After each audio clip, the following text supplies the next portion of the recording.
चंद्रपूर पालिका निवडणुकीसाठी भाजपच्या प्रचाराचा मुख्यमंत्री फडणवीसांनी फोडला नारळ। चंद्रपुरात मुख्यमंत्री फडणवीसांचा रोड शो।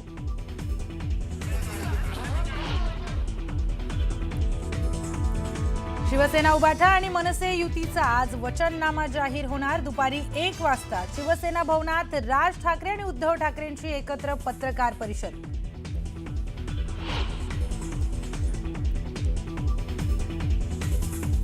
मुंबई मनपाच्या कारभाराबाबत भाजप सादर करणार आरोपपत्र। आरोपपत्रातून ठाकरेंच्या जाहीरनाम्याला देणार प्रत्युत्तर। दुपारी 3 वाजता अमित साटम घेणार पत्रकार परिषद।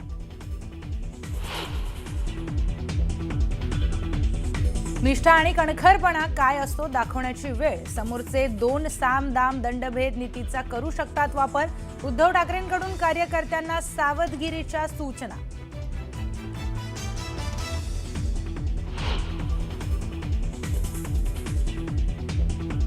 मुंबई पालिका निवडणुकीमध्ये बंडखोरी करणाऱ्यांवर शिवसेना उभाठा पक्षाकडून कारवाईचा बडगा। अपक्ष लढणाऱ्यांची सेनेतून हकालपट्टी।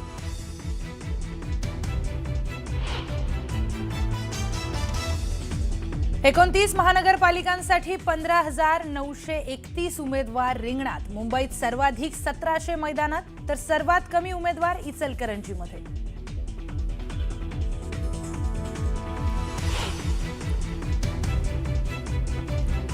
सोलापुरातील मनसे पदाधिकारी बाळासाहेब सरवदे खून प्रकरणी दुसरा गुन्हा दाखल। आरोपी शंकर शिंदेंचा भाचा राहुल सरवदेची पोलिसांमध्ये तक्रार। मृत बाळासाहेब सरवदेंसह 10 जणांविरोधात गुन्हा दाखल। आज वचननामा जाहीर करण्यात येणार आहे। दुपारी 1 वाजता शिवसेना भवनात राज ठाकरे आणि उद्धव ठाकरे पत्रकार परिषदेतून वचननामा जाहीर करणार आहेत। निष्ठा आणि कणखरपणा काय असतो हे दाखवण्याची वेळ आल्याचं उद्धव ठाकरेंनी म्हटलंय। समोरचे लोक साम दाम दंडभेद नीतीचा वापर करू शकतात, यामुळे सावध राहण्याच्या सूचना उद्धव ठाकरेंनी कार्यकर्त्यांना दिल्यात। मुंबई पालिका निवडणुकीत बंडखोरी करणाऱ्यांवर ठाकरेंच्या शिवसेनेनं कारवाई केली आहे। अपक्ष लढणाऱ्यांची ठाकरेंच्या शिवसेनेतून हकालपट्टी करण्यात आली आहे। मुंबईत भाजप शिवसेनेनं प्रचाराचा नारळ फोडलाय। वरळीत मुख्यमंत्री देवेंद्र फडणवीस आणि एकनाथ शिंदे यांची पहिली प्रचार सभा पार पडली। मुंबई महाराष्ट्रापासून तोडायची कुणाची हिंमत नसल्याचं फडणवीसांनी म्हटलंय। मुंबई कुठेही सरकत नाही तर यांची बुद्धी सरकते असं म्हणत मुख्यमंत्री देवेंद्र फडणवीसांनी ठाकरे बंधूंवर हल्लाबोल केलाय। बकासुराच्या तावडीतून मुंबई सोडवायची आहे, यांचा मराठीचा नाही तर मलिद्याचा अशा शब्दात एकनाथ शिंदेंनी ठाकरे बंधूंवर टीका केली। जनतेनं बँड वाजवल्यावर ब्रँडची आठवण आली असं म्हणत शिंदेंनी जोरदार टीका केली। अंबादास दानवे आणि निवडणूक अधिकारी यांच्यामध्ये झालेल्या वादानंतर अखेर मशाल हे चिन्ह मिळालंय। शिवसेना उभाठा पक्षाच्या अधिकृत उमेदवार सावित्री वाणे यांना मशाल चिन्ह देणार असल्याचा निवडणूक निर्णय अधिकाऱ्यांनी जाहीर केला। शिवसेना उभाठा पक्षाच्या उमेदवाराला चिन्ह मिळाल्यानं शिवसैनिकांनी जल्लोष केला। भिवंडीमध्ये भाजप आणि काँग्रेसच्या कार्यकर्त्यांमध्ये हाणामारी झाली। काँग्रेसच्या रॅली दरम्यान दोन्ही कार्यकर्त्यांमध्ये वाद झाला। या हाणामारीमध्ये 2 जण जखमी झाले। इचलकरंजीमध्ये मुख्यमंत्री देवेंद्र फडणवीस यांचा रोड शो पार पडला। शाहू महाराज पुतळा ते गांधी पुतळ्यापर्यंत काढण्यात आलेल्या रोड शोला मोठी गर्दी झाली होती। भाजपकडून जोरदार शक्तीप्रदर्शन करत प्रचाराचा शुभारंभ करण्यात आला। महापालिका निवडीवरून राज ठाकरेंनी सवाल उपस्थित केले आहेत। उभ्या आयुष्यात अशी निवडणूक पाहिली नसल्याचं वक्तव्य राज ठाकरे यांनी केलंय। बिनविरोध उमेदवार निवडणूक आयोगाच्या रडारवर आलेले आहेत। बिनविरोध उमेदवारांसंदर्भात निवडणूक आयोगानं अहवाल मागवला असून पालिका आयुक्त अहवाल देणार आहेत। बीडचे खासदार बजरंग सोनवणे यांनी अंदमानमध्ये केंद्रीय गृहमंत्री अमित शहा यांची भेट घेतली। बीडमधील कायदा आणि सुव्यवस्थेबाबत केलेल्या सहकार्याबद्दल त्यांनी अमित शहा यांचे आभार मानले। भाजपचे कारनामे संपूर्ण महाराष्ट्रानं पाहिले असून धुळे जिल्ह्याला काळीमा फासण्याचा प्रयत्न राष्ट्रवादीचे माजी मंत्री आमदार अनिल पाटील यांनी केलाय। धुळे महापालिकेवर शिवसेना आणि राष्ट्रवादीचा झेंडा फडकलेला दिसेल असा विश्वासही त्यांनी व्यक्त केला। राज्यातील 29 महापालिकांसाठी 15 जानेवारीला होणाऱ्या निवडणुकीत 2,869 नगरसेवक निवडून दिले जाणार आहेत।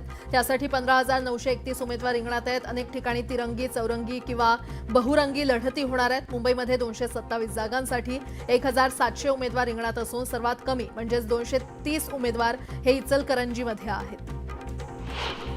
जिल्हा परिषद पंचायत समिती आणि निवडणुका कोणत्याही क्षणी जाहीर होण्याची शक्यता आहे, त्यामुळे कार्यकर्त्यांनी सज्ज राहावं असं आवाहन मावळच्या वडगावमध्ये अजित पवार यांनी केलं.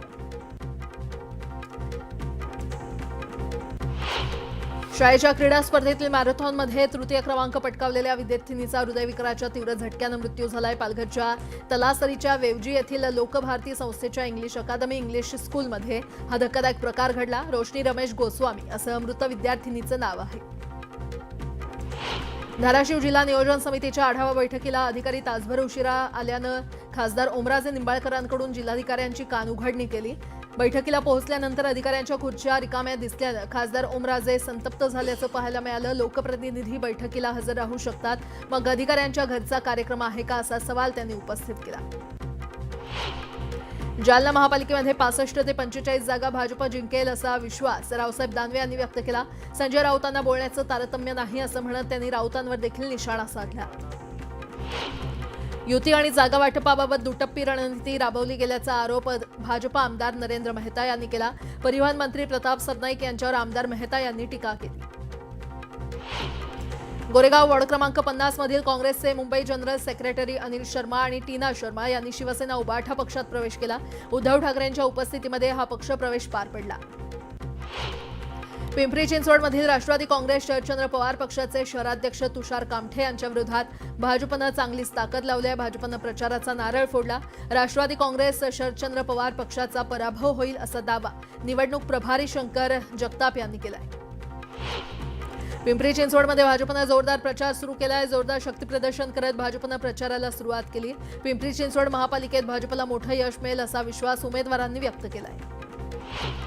जिल्हा परिषदेची आचारसंहिता जाहीर होण्याआधीच माजी मंत्री तानाजी सावंत यांनी धाराशिवमध्ये निवडणुकीचं रणशिंग फुंकलंय. तानाजी सावंत मोठ्या ताकदीनं जिल्हा परिषदेच्या मैदानात उतरले. तेरणा साखर कारखान्यावर तानाजी सावंत यांनी मेळावा घेतला. गेल्या 20 वर्षांपासून सामाजिक कार्यामध्ये असलेल्या आणि शिवसेनेमध्ये विभाग प्रमुख असलेल्या रवी घरत यांनी प्रभाग क्रमांक 1 मध्ये अपक्ष म्हणून आपला उमेदवारी अर्ज दाखल केलाय. शिवसेनेकडून अधिकृत उमेदवार म्हणून त्यांच्या पत्नी नम्रता घरत यांना उमेदवारी दिली आहे.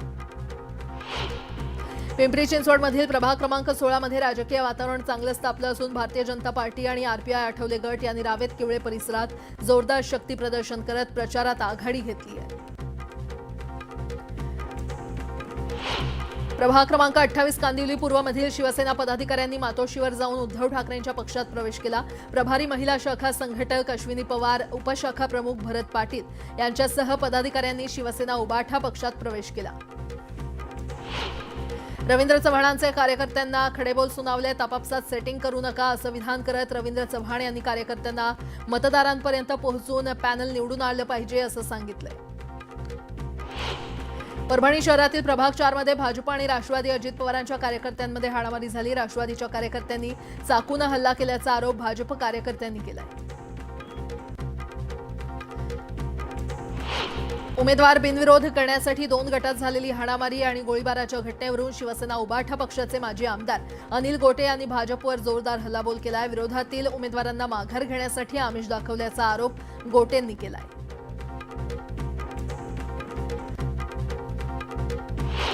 ज्या लोकांनी बंडखोरी करून आपलं पॅनल उभं केलं ते एमआयएमचे कट्टर समर्थक आहेत, होते आणि राहणार असा विश्वास एमआयएमचे नेते इम्तियाज जलील यांनी व्यक्त केला. 16 तारखेला एमआयएमची ताकद दाखवून देऊ असंही ते म्हटले.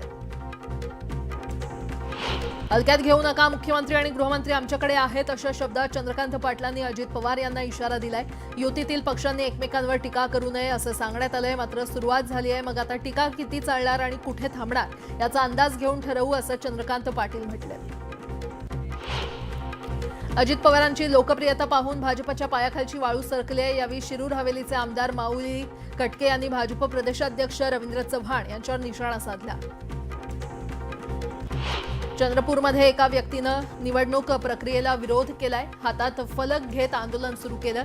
तर माझं मत कुणाला जातंय याबाबत विश्वास देण्याची मागणी आंदोलकांनी केली आहे.